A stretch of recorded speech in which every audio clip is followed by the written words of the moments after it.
Hello study brains, hope आप अच्छे होंगे, मज़े में होंगे, खुश और खुशहाल होंगे। तो आज का लेक्चर स्टार्ट करने से पहले मैं आपके सामने एक शेर रखना चाहता हूँ। शेर सुनिए, दिल से सुनना। ज़माना मुतारिफ़ है हमारी इस इस्तिकामत का, ज़माना मुतारिफ़ है हमारी इस इस्तिकामत का, न हमने शाख गुल बदली न हमने काफ़िला बदला। इस राहे उल्फत में गो हम पे बड़ी मुश्किल आए, इस राहे उल्फत में गो हम पे बड़े मुश्किल आए, न हम मंजिल से बाज आए न हमने रहनुमा बदला। तो आई होप कि आपको समझ आया होगा कि आपको स्टडी ब्रेन्स के साथ कनेक्ट रहने के लिए कितनी ज़्यादा कोशिश करनी चाहिए, क्योंकि जो मटेरियल आपको यहाँ से मिलेगा इंशाल्लाह सर्टिफाइड मटेरियल होगा और वेल एस्टैब्लिश्ड फैक्ट्स और हैंड रिटन नोट्स के साथ। तो चलिए आज का वीडियो हम स्टार्ट करते हैं। इससे पहले हमने ड्यूअल डिवाइसेस के बारे में पढ़ा था, यानी मैंने आपको एक इंट्रोडक्टरी पार्ट दिया था, इनपुट आउटपुट डिवाइसेस, कितने इनपुट है कितने आउटपुट डिवाइसेस है। फिर मैंने प्रोसेसिंग डिवाइसेस की बात की थी, फिर ड्यूअल डिवाइसेस यानी जो इनपुट और आउटपुट में आते हैं। तो आज से हम इनपुट डिवाइसेस को शुरू करें। फिलहाल आज के लेक्चर में हम इनपुट डिवाइस को शुरू करें कीबोर्ड को, यानी कीबोर्ड आज हम पहला पढ़ेंगे, इसके बाद हम बाकी इनपुट डिवाइसेस को पढ़ते रहेंगे। तो इनपुट डिवाइस क्या है? इनपुट डिवाइस एक ऐसा डिवाइस है जो प्रोवाइड करता है डेटा कंप्यूटर को, राइट। यानी कंप्यूटर को, फॉर एग्जांपल इनपुट डिवाइस एक माउस है, एक कीबोर्ड है, तो कीबोर्ड के थ्रू हम कीज़ को कमांड करते हैं, वो चला जाता है कंप्यूटर में डेटा की शक्ल में, राइट। तो इसको हम कहते हैं इनपुट डिवाइसेस, जिसके थ्रू कंप्यूटर में डेटा चला जाता है। तो सबसे पहला इनपुट डिवाइस और मेन इनपुट डिवाइस जो है वो है हमारा कीबोर्ड। कीबोर्ड को बेसिक इनपुट डिवाइस कहा जाता है क्योंकि सबसे ज़्यादा काम कीबोर्ड के थ्रू किया जाता है। फादर ऑफ कीबोर्ड अगर हम देखेंगे, या फादर ऑफ टाइपराइटर भी उसको कहते हैं, इसको कहते हैं सी लैथम शोल्स, यानी क्रिस्टोफर लैथम शोल्स।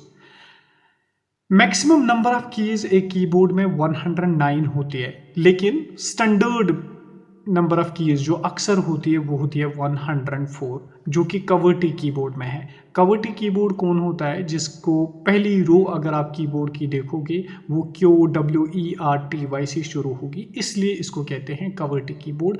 और ये कवर्टी कीबोर्ड कॉमन है, तो इसमें कितनी कीज? 104 कीज होती हैं। अच्छा, कुछ लेआउट्स देखेंगे। लेआउट होता है कि कंप्यूटर की स्टार्टिंग किन वर्ड से स्टार्ट की हुई है, यानी पहली रो किन वर्ड से स्टार्ट की गई, किन लेटर्स से स्टार्ट की गई। तो कवर्टी है, एजर्टी है, डोवरैक है और इनस्क्रिप्ट है। कवर्टी कहते हैं जो 104 कीज के साथ होता है, ये सबसे पहला बना जिसको लैथम शोल्स ने बनाया, और एजर्टी ये फ्रांस ने बनाया, डोवरैक इसको अगस्त डोवरैक ने बनाया, और इनस्क्रिप्ट को इंडिया ने बनाया। अब आते हैं कीबोर्ड कीज़ पे, यानी कौन कौन सी इंपॉर्टेंट कीज़ होती है एक कीबोर्ड में, उनको हम ज़रा सा देखेंगे क्योंकि इससे क्वेश्चंस पूछे जाते हैं। नंबर 1 है टाइपिंग कीज़।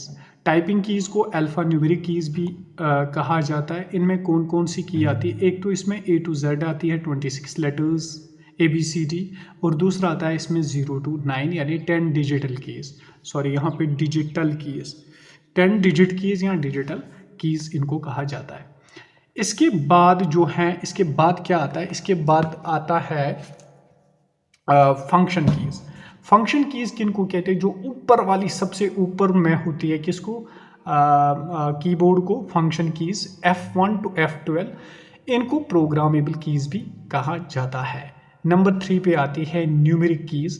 न्यूमेरिक कीज़ किनको कहते हैं जो राइट साइड में 1 2 3 4 वगैरह होते हैं, उस साइड में टोटल 17 कीज़ होते, उनको न्यूमेरिक कीज़ कहते हैं। असल में न्यूमेरिक कीज़ 0 to 9 आती है, लेकिन उस साइड को फिर जो राइट साइड में कीज़ होती है अलग न्यूमेरिक कीज़, उनको न्यूमेरिक कीज़ कहा जाता है, और वो टोटल 17 है, उसमें कुछ एरोज वगैरह भी आते हैं। 4 नंबर पे आती हैं कंट्रोल कीज़। कंट्रोल कीज़ कौन कौन सी है जिनके थ्रू कंट्रोल किया जाता है? कंट्रोल है, आल्ट है, एस्केप है, शिफ्ट है, इनको मॉडिफायर कीज़ भी कहा जाता है। क्यों इनको मॉडिफायर कीज़ कहा जाता है? क्योंकि इससे कुछ ना कुछ चेंजेस भी हो जाती है। इसके बाद हम आते हैं यहाँ पे कर्सर कंट्रोल कीज नंबर 5 पे। Cursor control keys, cursor control की किसको कहते हैं, या इनको नेविगेशन कीज भी कहते हैं। Home and page up page down, इनको कहते हैं कर्सर कंट्रोल कीज। अच्छा, होम से क्या होता है, होम से हम कर्सर को बिगिनिंग पे लेते हैं और एंड से हम कर्सर को एंड ऑफ द लाइन पे लेके चलते हैं। इसके बाद आती हैं some special purpose keys. Special purpose keys यानी इनसे एक स्पेशल वर्क किया जाता है। इनमें शिफ्ट की आती है, कैप्स लॉक आती है, नंबर लॉक आती है, स्पेस बार आती है, प्रिंट स्क्रीन वगैरह आती हैं, इनको स्पेशल कीज कहा जाता है। और स्पेस बार जो है वो है सबसे लॉन्गेस्ट की कीबोर्ड की। इसके बाद आता है 7th नंबर पे टैब कीज। टैब की किस क्या करती है, इसका क्या काम होता है, ये ऐसे होते हैं, 2 एरोज इस पे लगे होते हैं, आप देख लेना कीबोर्ड पे।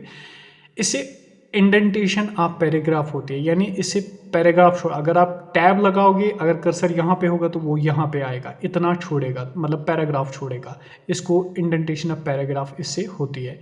Move cursor to the preset point, यानी इसे कर्सर यहाँ से यहाँ पे चलता है एक ही जंप में, तो इसको टैब की कहा जाता है। इसके बाद आती है एस्केप की। एस्केप की से क्या होता है, एग्जिट करते हैं हम प्रोग्राम को या कैंसिल करते हैं। इसके बाद आती है एंटर की। एंटर की ओके बटन का काम करती है, यानी जब हम एंटर लगाते हैं तो ओके होता है। फिर आती है बैक स्पेस की। बैक स्पेस की से इरेज करते हैं टाइपिंग। अब एस्केप और बैक स्पेस में क्या फर्क, देखिए एस्केप से सिंपली एग्जिट होता है पेज, सारा पेज ही। ऊपर जो वाइट ऐसे एरो होता है तो उस पर हम की करते हैं क्रॉस एरो, तो वो एग्जिट होता है। लेकिन बैक स्पेस में क्या होता है, वर्ड में जब हम लिखते हैं ना, उससे वर्ड्स इरेज हो जाती है, लाइन इरेज होती है, एक लेटर इरेज होता है, इसको बैक स्पेस कहते हैं। इसके बाद आता है 11th नंबर पे विंडोज़ की। विंडोज़ की ओपन स्टार्ट मेन्यू के लिए होता है, यानी इसे मेन्यू स्टार्ट होता है, बहुत सारी फाइल्स निकलते हैं। फिर आती है 12th नंबर पे ब्रेक की। ब्रेक की से हम पास करते हैं, इसको पास की भी कहा जाता है। मैंने सारी keys, almost important keys cover की है। अगर आपको वीडियो अच्छा लगा तो दूसरों तक ज़रूर पहुंचाइए, और अगर आप चैनल पे नए हैं, चैनल को ज़रूर सब्सक्राइब कीजिए। मिलते हैं नेक्स्ट लेक्चर में माउस के साथ, यानी फिर आगे वाले हम इनपुट डिवाइसेस को पढ़ेंगे।